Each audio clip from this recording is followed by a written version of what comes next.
Tashun Salmos 56.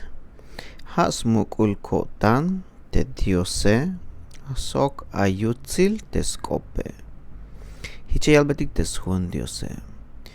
Dios kuun na bonyo bolilba yuun ay machatik yas nutson tas pisil ora sok yayak bon guerra sok yayak bon bayal bokol.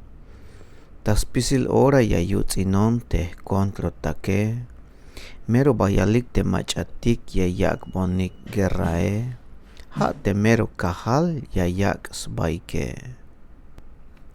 Tik alal yashtal shivel takotan haat ya smukulinat kotan ha smukulin kotan te Dios sok ya kalbe yutzil skoplal te skope.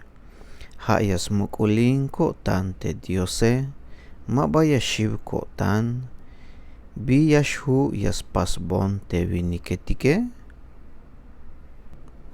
Tas pisil ora ya yechentes boni kotan yuun teskopike. Hanashbaem tayotanik sna el te biyayut, ya yak bonik bokole, bayuk nash yas naks baik lito, lumto ya yilik banti yashbon yas maliyik te bi ora yashu yas milonike pero yu umbal mabayash kotas ventaik te bila amens pasohike. Dios kuun hinate lumetik tas venta te avilimba hasta bila buon te haye vuelta amenone anemone. Haat meya at sobon ta huhutul te yaklel site. Haat meya at sobon ta huhutul te yaklel site. Yu umbal mabat ibobila buon ta libro.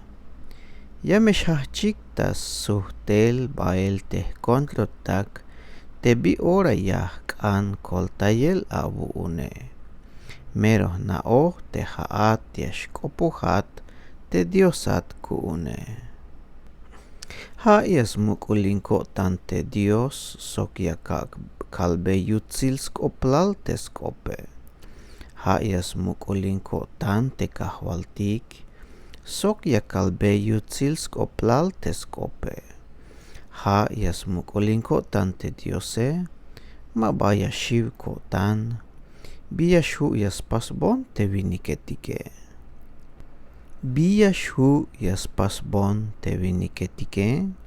Dios kuun te bila chapal kuun ta tohole te miya kalbat yutzil a koplal a. Hich miyashkot ta pasel kuun. Melel haat la koltayon ta lahel. Melel haat la koltayon hich malay. Hich mabayalon, sventa yuun, hich meyashbenon ta tohol, ta sakil kinal, yuun te kushlehale. Dios yayak bet bendición, yuun te shchul kope.